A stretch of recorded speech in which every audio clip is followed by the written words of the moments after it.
Assalamualaikum warahmatullahi wabarakatuh. Alhamdulillahi rabbil alamin. Wabihi nasta'inu ala umuri dunya waddin. Wassalatu wassalamu ala ashrafil anbiya'i wal mursalin Sayyidina wa maulana Muhammadin wa ala alihi wa ashabihi ajma'in, amma ba'du. Rabbi shrah li sadri wa yassir li amri wahlul 'uqdatam min lisani yafqahu qawli. Yang sama-sama kita hormati Bapak Haji Ismail Bahrudin selaku guru mata pelajaran Al-Quran Hadis. Saya Syekh Ahmad Fauzi dari kelas 12 Agama ingin membahas sedikit mengenai surah Al-Baqarah ayat 155 dan surah Al-Maidah ayat 72. Tugas ini saya peruntukkan untuk ujian praktek Al-Quran Hadis.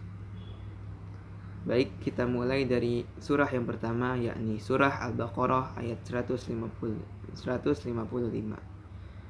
Faqad qala Allah Ta'ala fi kitabil karim, a'udzu billahi minasy syaithanir rajim.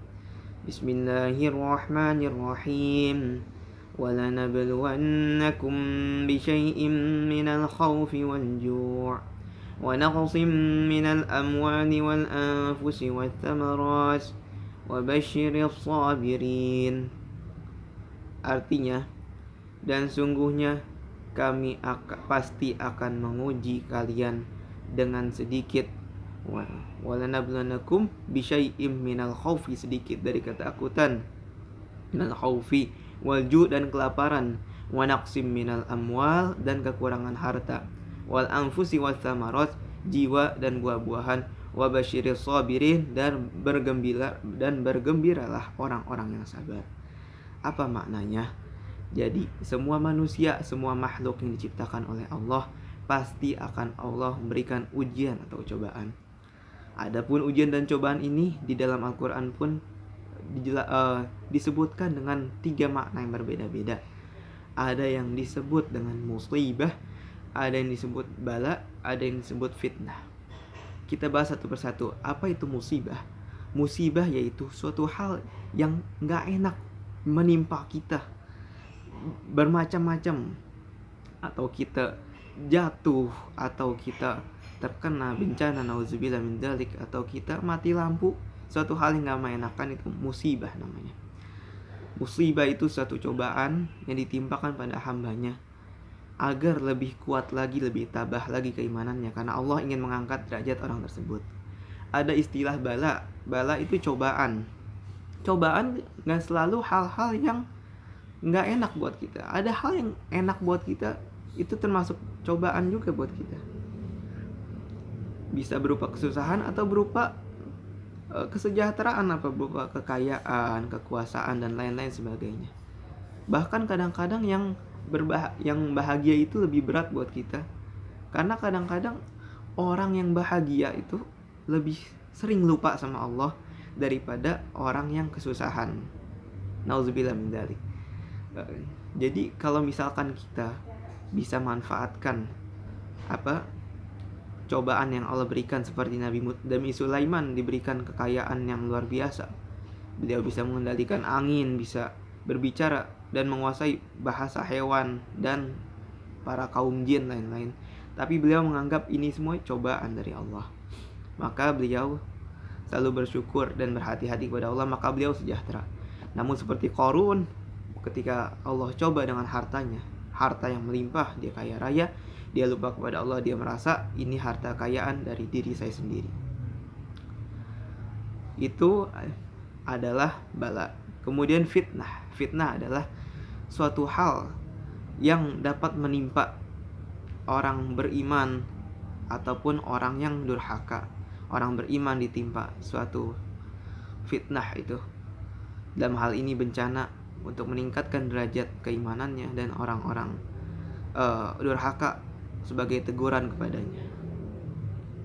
Kemudian dari ayat tersebut, wabasyiris sabirin, dan bergembiralah orang-orang yang sabar, karena dia yakin semua ini dari Allah, semua ini takdir Allah, kehendak Allah. Kita sebagai hambanya, terserah Allah, kehendak Allah ingin berbuat apa kepada kita, kita harus menerima dengan ikhlas. Ayat sebelumnya, ayat yang setelahnya Alladzina idza asobathum musibah qalu inna lillahi wa inna ilaihi rajiun. Siapa itu orang yang bergembira? Yaitu orang yang apabila ditimpa musibah mereka berkata inna lillahi wa inna ilaihi rajiun. Sungguhnya kami milik Allah dan kami pula akan kembali kepadanya. Nah, jadi sebagai hamba Allah kita harus pasrah dan ridho terhadap ketentuan apa yang Allah berikan.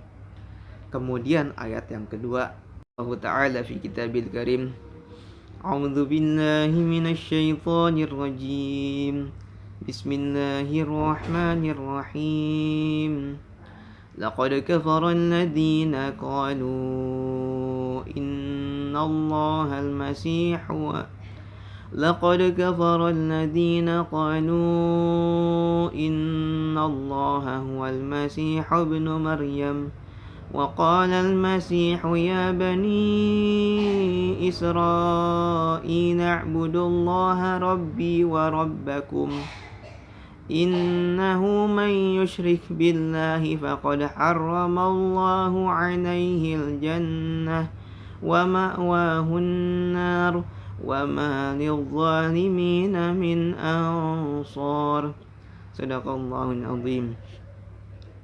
Artinya, sungguhnya telah kafirlah orang-orang yang berkata bahwa Allah ialah Al-Masih bin Maryam.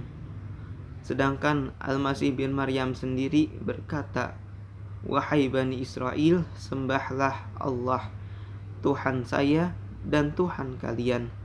Sesungguhnya mereka yang musyrik, innahu may yusyrik billah, sungguhnya orang-orang yang musyrik, mereka yang musyrik pada Allah, maka faqad harramallahu alaihil jannah wa ma'wahun nar. Allah haramkan bagi mereka surga dan Allah tempatkan bagi mereka neraka. Wa ma lizzalimina min ansar, dan tidaklah ada penolong bagi orang-orang yang zalim. Maka pada ayat ini kita jelaskan, ayat ini ditujukan untuk orang-orang Nasrani yang berkata bahwa Al-Masih ialah Allah. Al-Masih adalah Al-Masih putra Maryam, yakni Nabi Isa alaihi salam, yakni adalah Allah, adalah Al-Masih adalah Tuhan. Kita sebagai orang mukmin, sebagai orang Islam menolak hal itu karena kita tidak menerima konsep Trinitas, yaitu 3 Tuhan. Allah adalah satu, tidak terbagi menjadi 3 bagian. Apabila kita lihat suatu ruangan itu pasti memiliki 3 bagian, ada tinggi, ada luar, ada lebar. Begitu pula matahari, ada apinya, ada bolanya, ada cahayanya. Namun Allah tidak terbagi-bagi. Allah adalah satu. Qul huwallahu ahad. Katakanlah Allah itu esa. Katakanlah Allah itu satu. Mereka orang-orang Nasrani tidak menganggap Nabi Isa itu adalah Tuhan. Sedangkan Nabi Isa sendiri berkata, saya bukan Tuhan. Nabi Isa menganggap dirinya itu cuma utusan Allah. Nabi Isa bahkan menyuruh pada mereka, sembahlah Allah Tuhan saya, sembahlah Allah Tuhan kalian juga. Jadi Nabi Isa pun menolak bahwa dirinya dikatakan Tuhan. Nabi Isa tetap bertauhid bahwa Allah adalah Tuhannya dan Tuhan bagi seluruh umat manusia. Dan Allah mengharamkan surga bagi orang-orang yang musyrik, yakni yang mengimani Tuhan selain Allah. Allah mengharamkan surga baginya dan Allah menempatkannya di neraka. Nauzubillah min dzalik. Wa ma lizzalimina min ansar, dan tidaklah ada bagi orang-orang zalim penolong. Kenapa orang-orang musyrik dikatakan sebagai orang-orang zalim? Karena kemusyrikan adalah kezaliman yang paling nyata. Berkata Luqmanul Hakim kepada anaknya, ya bunayya la tusyrik billah, inna syirka la zulmun azim. Wahai anakku, janganlah engkau musyrik pada Allah, janganlah engkau menyekutukan Allah. Inna syirka la zulmun azim, sungguhnya kesyirikan adalah kezaliman yang sangat nyata. Sesungguhnya kezaliman itu adalah, sesungguhnya kemusyrikan itu adalah kezaliman yang paling besar. Kira-kira inilah yang dapat saya sampaikan dari 2 surah tersebut. Saya kiranya minta maaf apabila banyak kekurangan dan kesalahan dari apa-apa yang saya sampaikan. Wabillahi taufiq wal hidayah. Wassalamualaikum warahmatullahi wabarakatuh.